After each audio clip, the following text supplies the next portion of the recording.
We're kicking off the new season with The Odd Couple. They're just worlds apart. Hi there, I'm Johnny Lieberman. And I'm Jethro Bovingdon from MotorTrend's Head-to-Head show. We hope you enjoy this free episode. And if you do, click the link below. There are thousands of hours of your favorite MotorTrend shows just a click away. Please enjoy this one.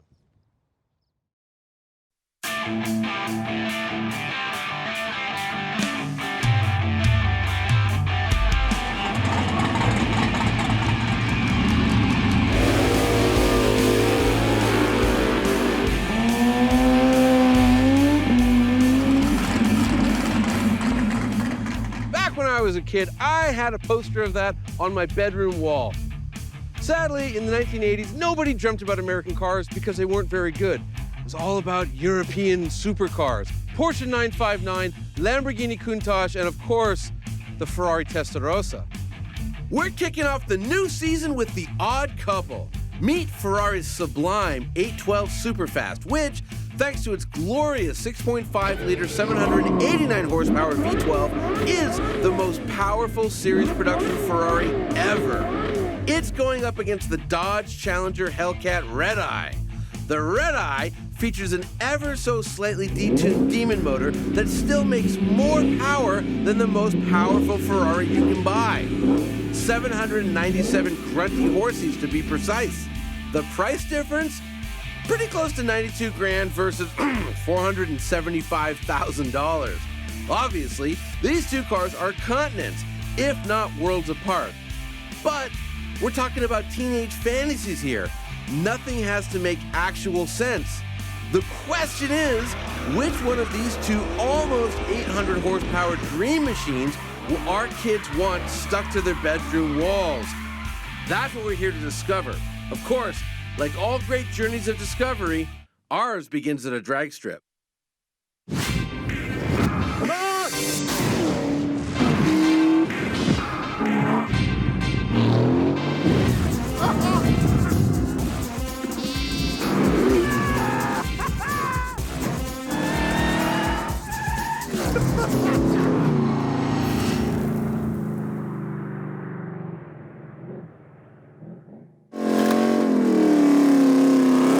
Johnny Lieberman, where have you brought me? I brought you to beautiful Phoenix, Arizona, to a drag strip. It's awesome, but why are we here? When we were kids, all a poster car had to do was look pretty on a poster. True. These days, with social media and the internet, like, the cars actually have to perform. And we're talking about a Ferrari that makes 789 horsepower and a Dodge that makes 797 horsepower. These are the two most powerful street cars you can buy. So they better do something in the quarter mile, right? Okay, well, these are my people, so I'm gonna hide in the Hellcat. Yeah, before they skin you and eat you. And maybe this drag surface will give me a chance. Yeah, worst of luck. Thank you.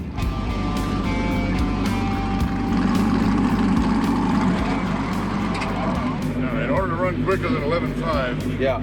do you have your current registration and insurance with you? So here's the deal. We decided that even though the Ferrari will no doubt roast the Redeye like a duck, we'd make it 2 out of 3 wins the drag race. Driver error, reaction time, street tires on VHT, all these elements come into play once the tree goes green. More importantly, since I'm sick of losing to death row all the time, I demanded to be in the Superfast. Check there and sign the insurance waiver and get a wristband. You're good to go. Time to get beaten by a Ferrari. So we were signed on and ready to go. I'd have the power advantage in the Redeye, but the Ferrari is nearly 700 pounds lighter, and Johnny is taking this very seriously. So much so, he didn't talk for several minutes, which may be a record. Okay, journey into the unknown. Redeye, prep surface. This is about to be humiliation. Let's do some racing. Start line right now. They are rolling up to the start line. If you ever decide to drag race your Ferrari, there's a little bit of an issue. Since the 812 can't do a standing burnout, there's almost no way to get heat into the tires. Kind of a necessity when you're running on a prep surface. Wow, that's cool, look. My plan was I'd bypass the water box, back up as far as possible, and with everything switched off, whack the throttle in the mostly futile hope of creating a little bit of heat. And yes, it required total concentration, so I kept my mouth shut.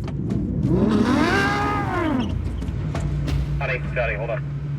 Uh-oh. Johnny's just tried to do a burnout, but at the wrong time, being told off. It's because he's in a Ferrari. If I'd have done that in the Hellcat, they would have been cool with it.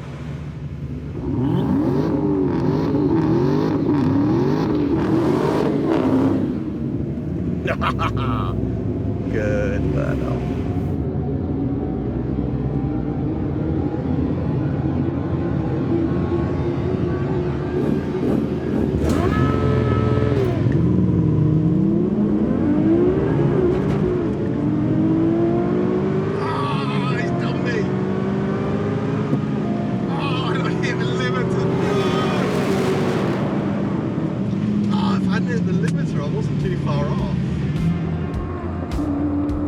Yeah, it felt good. I think I don't know if I got the launch right.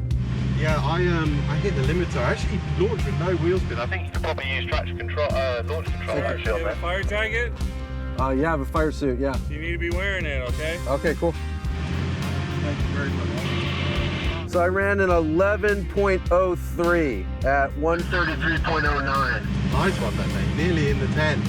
I did a 12.035. That's pretty good because I hit the limiter, so I would have easily been in the 11. You asked for it! You got it! The one-stop shop for car lovers. MotorTrend, the ultimate automotive streaming service. It's not about miles per gallon, it's about miles per gallon.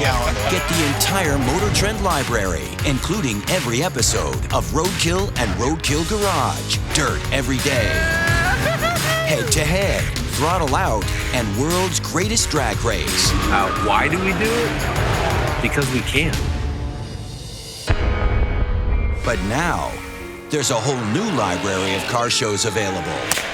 Watch Bitchin' Rides, catch up on old episodes of Overhauling or American Chopper, and see the latest Diesel Brothers and Wheeler Dealers episodes. You know what? There's even live racing and auctions.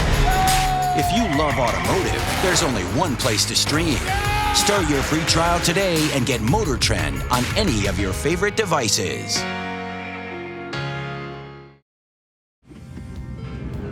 So, was it a clear second? I got you by more than a second. You were 500ths of a second. No, thousandths. They really go down to the number there. Okay, so the Yeah. story of my run was really good burnout. It was a great burnout. You got told off for going to I got yelled at. I got yelled at twice on one run. Which So I think did is an accomplishment. awesome burnout. Yeah. And then the thing actually has so much traction, I was shocked. Like second gear, I didn't use launch control or anything, and I could have used loads more revs. And then I was so excited that I got off the line well. I hit the limiter like twice. So I think I did a 12.035 at 118.8. I reckon I would easily have been 3/10 quicker if I hadn't kept hitting the limiter. So my reaction time was a half second, which is not good. But I swear I came off right at the right time. 11.03 at 133, the first time you've ever run it down a drag strip. No, it's good. It's good. No, it's a monster car. Look at that. That is 300ths of a second off of a 10-second run. It was, yeah. That's frustrating, actually. Doesn't mean anything, but you know, I know. I'm gonna throw this away. But you want to get into the 10s. I might regret this, but I've activated launch control, set the RPM to a whopping 1,400 RPM. I just want to get in the 11s. The Ferrari's a nightmare because there's no way to get the tires hot. It can't do a standing burnout. Just if you have the brakes on, it just cuts power. Johnny's gone from being quite defeatist and will never hook up to on top of the world that he nearly ran a 10. If he does run a 10, God, never hear the end of that one. Yes, here we go. Yeah, I need Johnny. I need to get everything right. I need Johnny to get everything wrong.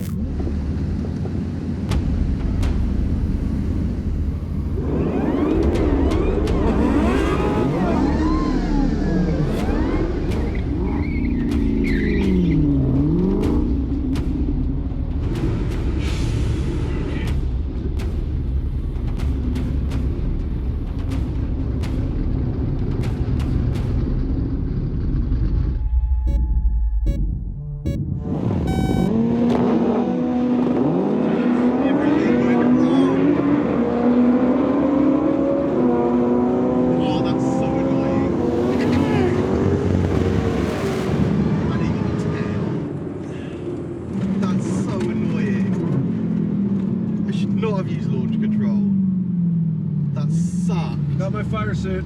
Thank you, man.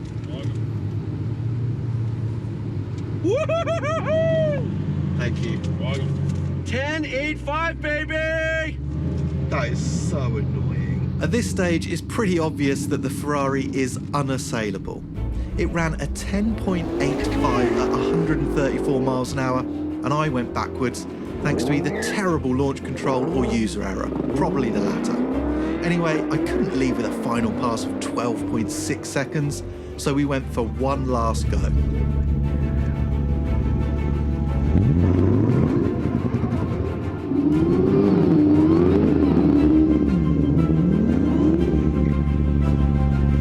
Okay, second gear.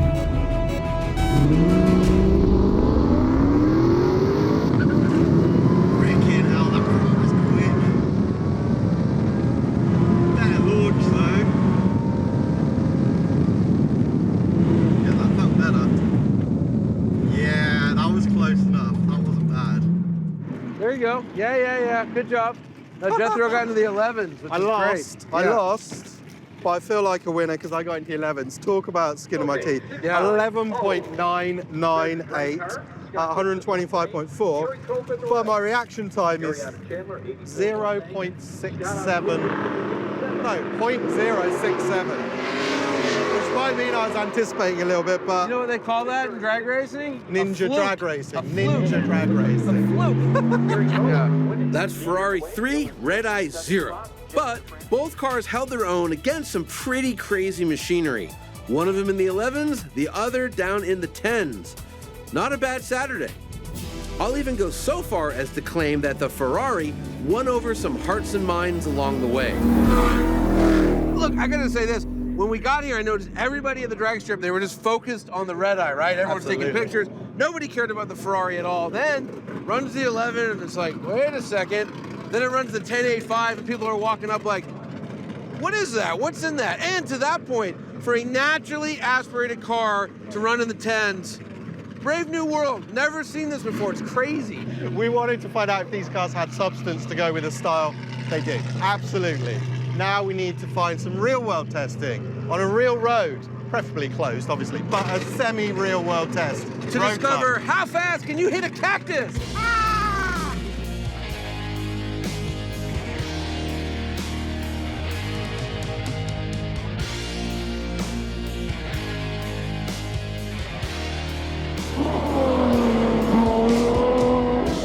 Johnny has a pathological hatred of Arizona, but I've got to say, it has some killer roads.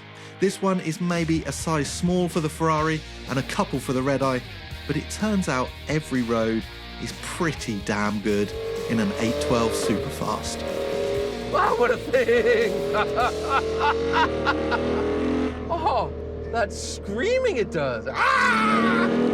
I have to say, I am an extremely cynical man, and I like to be cynical about Ferraris, and then you get in this car, and the engine, it's just absolutely on it, this thing, isn't it? And there's nothing like it.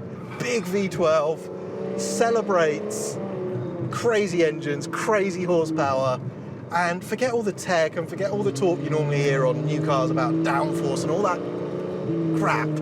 It's like we have an 800 horsepower V12.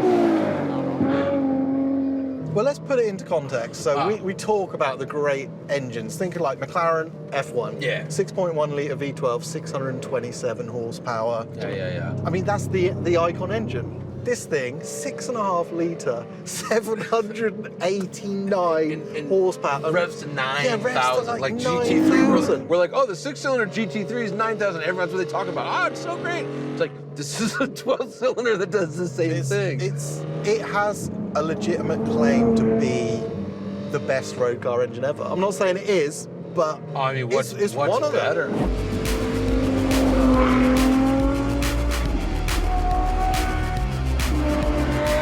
This is the first of many big statements. The 812's freaky capability makes you wonder if you really need any other car. I'll go bigger. The Superfast makes you wonder if other supercars even matter. Billionaires have never had it so good.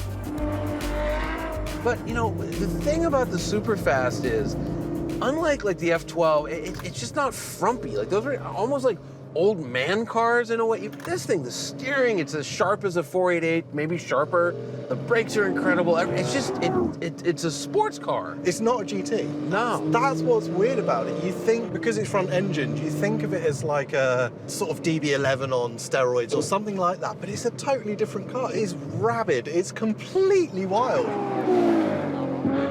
Can we talk about the gearbox? Because it is insane. Yeah. You touch the paddle, and it feels like it's changed gear before you even get there.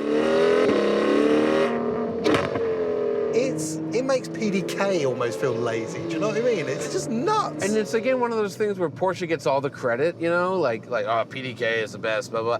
I think people just, I don't know why they just forget about Ferrari. And again with the F12, when I say I didn't like the car, the engine's basically the same engine, basically the same gearbox a generation back. Those parts were brilliant, and now they're even sharper and quicker and rev higher and more power. So just the way it turns is a shock. It doesn't feel front engine almost. If you were, and this sounds ridiculous, if you were blindfolded, don't do that at home. But the way the car reacts, it feels almost like a mid-engine car. I was gonna say, it feels like a McLaren, like the 720 sort of has steering like this, so direct.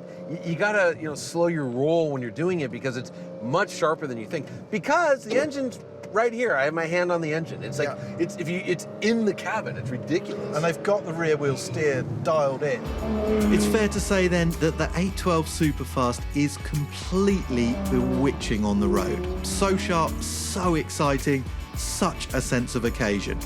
It even has Johnny questioning his love for the Aventador. This is huge news.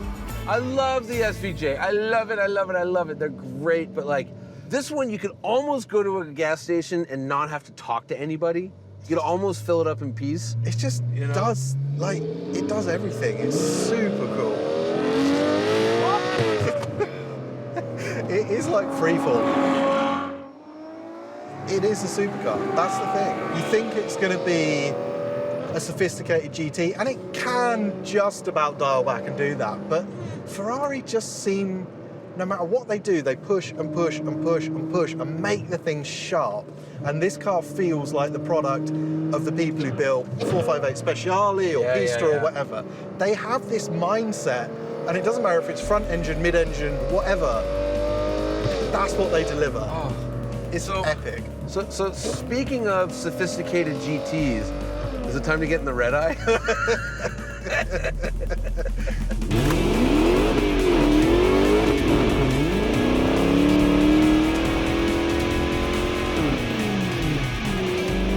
Johnny! Oh my God. Johnny! What?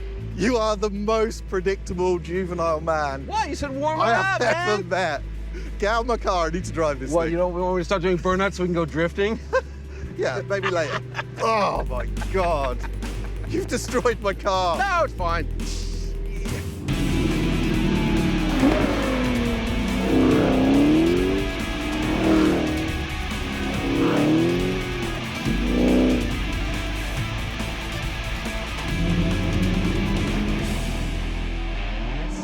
We couldn't have predicted how different two 800 horsepower, rear-wheel drive, front-engined monsters could be. They're just worlds apart. Yes, but what I love, here's what I love, is that, so, we've had the Hellcat for a while now, and it's everything anyone's ever said about it. It's like, oh, I love the power. I just wish it could, like, stop. I wish the brakes were a little better. And Dodge is like, right, more power. Like, no. What we want is sharper steering. Bigger supercharger. It's like, no. We want more grip. If it had more grip, it would be a greatest car. And they're like, right, more power. It's amazing. I love it, but I have to say, they have a point. I mean, absolutely. They've created their own thing. I love this thing. Yeah, and again, it's not just, the horsepower gets all the headlines, right? 797, it's a Demon motor, minus 11 horsepower, really it's the same thing. But the torque is through the roof. It goes from 650 pound-feet to 707. 707. Yeah, it's ridiculous. It's not just the wheels get hit, like the glove box has torque pouring out of it, there's torque coming out of the sunroof, there's torque right up here in the sun visors. I mean, it's just torque everywhere. I the Hellcat has this reputation for being terrible, like really terrible. Right. And it isn't. It's based on an old chassis. So what? It's not a Camaro, it's not super sharp, it's not an M4, but it's a beast, and it's got balance, and it's just hilarious. I mean, it's, how much does it weigh? Like 15,000 pounds of fury. Yeah, but 13,000 of that is the supercharger, so it's okay. I think you have got to have a seriously hard heart to drive this car and not have the best time. I mean, it's absolutely crazy. The other thing is, we talk about this all the time, like car, oh, it doesn't sound good. Like, the new Raptor has a V6, and even though it can like literally fly, the truck can actually fly. I hate it because of how it sounds. This is the best sounding thing. It's just so good. Like, you listen to that Ferrari V12 and you're like, the maestro is playing the operetta, and this thing's just like,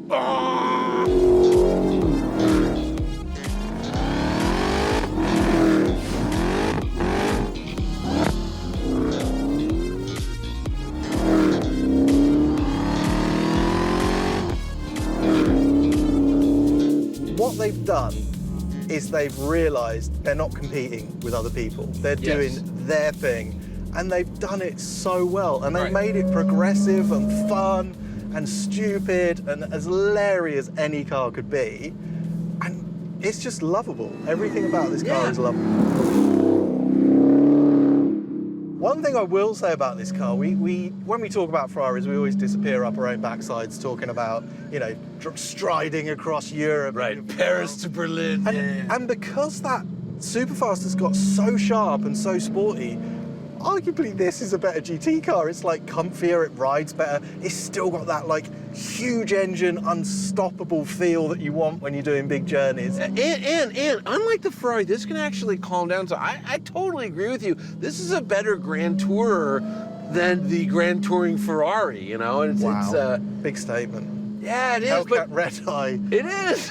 Is the car. It's a better GT. I think you might be right. The question is, all right, sure, one's a better GT, one's a better sports car, but we're talking about dream cars here, right? Bedroom, poster, wall. Which one is it? Is it the green car or the yellow Ferrari?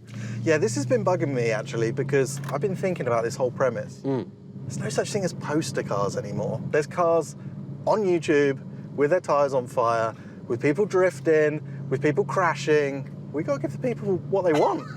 I'm sensing this is not going to be a deep, thoughtful, intellectual conversation about tumble home and design. No, there is no design. No, you don't care about Pininfarina. It's not me. I care about that. Deeply. It's the kids, it's the audience, it's the future enthusiasts, and that's who we're trying to talk to. We're going to a drift track, is what you're saying. We are heading to a drift track, but... I'm shocked. There is a twist, Johnny. There is a twist. Oh, good. Oh, good. You're doing the driving, my friend. I thought we wanted to give the kids what they want. Crashes. Oh, crashes.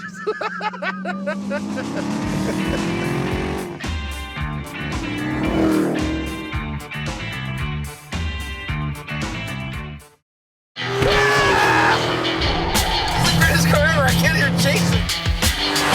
This thing is unstoppable. It's gonna have to be settled on the racetrack. What a little beastie! And I'm on the floor in a Viper. Head to Head, every episode now streaming only on the MotorTrend app. Start your free trial to watch on any device.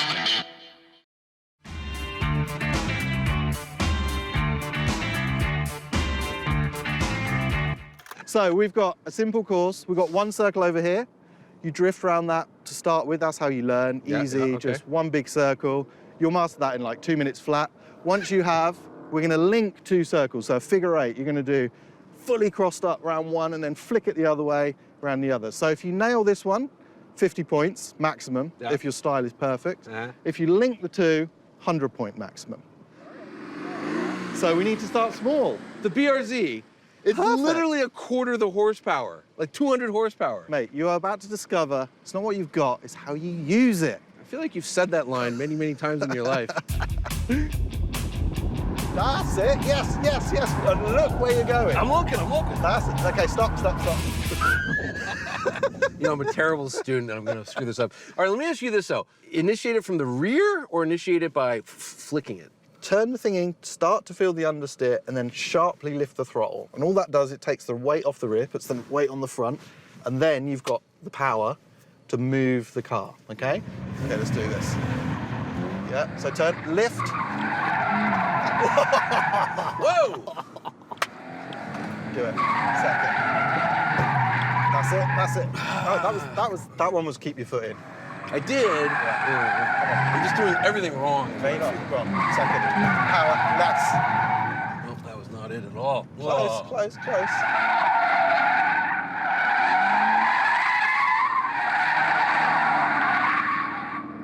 I'm not really enjoying this, but you seem quite car sick, so I'm kind of enjoying that. Power, corrective. That's it. Now keep your foot in and power. Close. That was nearly a whole lap. Did I tell you how much I hate driving instructors? And remember, the Hellcat will be way easier because it'll slide so easy. Right. And you'll be able to do it in like third gear. I never got the BRZ to quite do the do, but I had a few nice moments. If we were scoring this car, I'd give myself an easy 45. Maybe a smidge higher. I reckon more like a 40, but hey, who's counting? Well, actually, we are now, because it is Redeye time. 4 times the power and all that torque. This should be easy. Okay, Johnny, so think of it as a burnout. But going faster and more sideways. Manual gearbox. Third gear, this should be easy. Do you think it would help if I preheated the Tires a little bit? No, but I know you're going to anyway.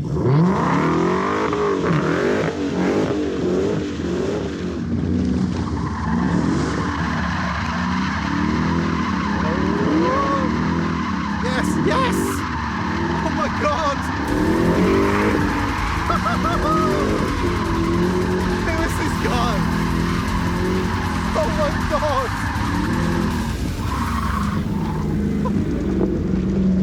Johnny Lieberman, Ripgon. Where have you been hiding? Oh, I love it. All right, so now, to get I think that was 50 points, but to get the Hondo, I got to do the other circle, right?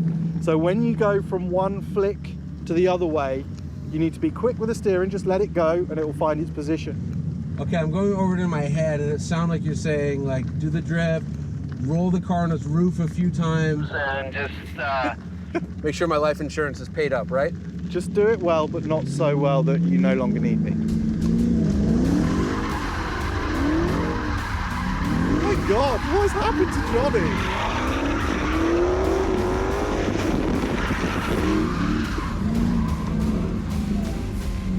Okay, not bad. You just need to maintain that slide for longer than you think on the first circle. So just keep it running out there, then flick it. Hands off the wheel, off the pedals, and then get on it.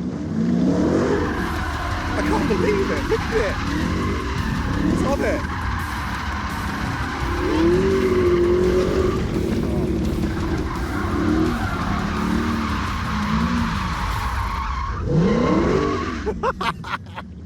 Okay, you're getting up there. I'll give that a 60. So it turns out that essentially 800 horsepower is no big deal. In fact, it's an enabler. It's just what the doctor ordered. Hey, Ma, look at me. I'm drifting. Maybe we don't need death row anymore. Okay, Johnny, we know this car has every incredibly sophisticated piece of equipment known to mankind to allow you to slide it in complete control. Right. Just turn all that off. Right. No more slip slide. Yeah, Right. bumpy road mode, soft Yeah. suspension, bit Yeah. more progression, second gear, Yeah. give it death. Okay, ready? Here we go. I want to see 100. Yeah.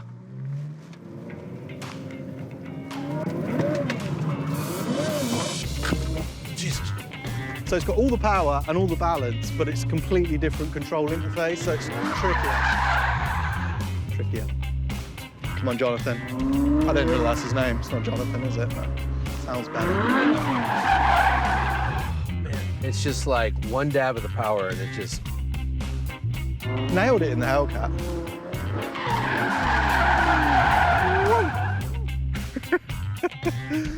This is considerably harder. Liebman is back. Johnny Block is gone. Just revs so fast, it just tosses the rear end out. Good news is my job is still safe. Well, at least it's only $500,000. It's funny how the Hellcat and Johnny are like, they're made for each other. Big, loud, stompy, emits horrible gases a lot.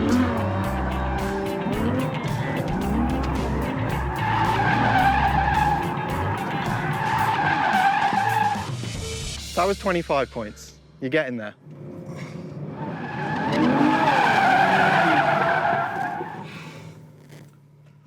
Timeout, maybe? All right, you give it a go. You give it a go. I've realised standing out here when someone else is having fun is not actually very good. Oh, you just realised that? I'm going to go back to this. That's one of the many reasons I hate you drifting all the time. Second gear.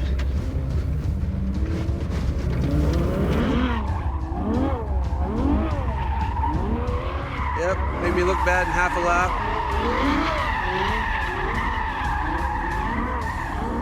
Yeah, he's good. All right, that's 50 points, but now, you know, do the full 8.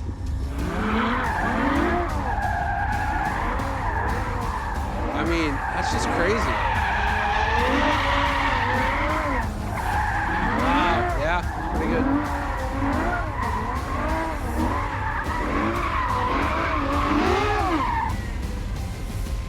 Okay, that's 100 points. Very well done. Those tires look like they're bleeding. I think it's just like melted black rubber. I'll tell you what. Yeah. It is sharp, isn't it? Yeah. But it's fun. Well done. You know, like a true champion, you rose to the occasion. And so what have we discovered? You are awesome at drifting a Hellcat. Yes. And the Ferrari is awesome. Full stop. All right, I can live with that. Jethro is completely correct. The Ferrari 812 Superfast is awesome. It ran in the 10s, no problem. It's as sharp as a McLaren 720S on the road, and its engine is the best you can buy today, perhaps ever. Yeah, the big Ferrari costs more than many houses, but you know what? It's worth it. Every damn cent. The 812 Superfast is a dream car, a poster car, an Instagram generation hero. It's everything a Ferrari is supposed to be. But dude, let's not forget about the Dodge. That Redeye held its own on the drag strip, made us howl with laughter out on the road, and even a klutz like me can drift it like a pro. Did I mention burnouts? No? Burnouts for days, baby. Hell, I want a poster of this thing on my wall. But the rules are there's only one victor. And the winner of this head-to-head is the stupidly expensive, perfectly out of reach Ferrari 812 Superfast. After all, whoever heard of a poster car you can actually afford?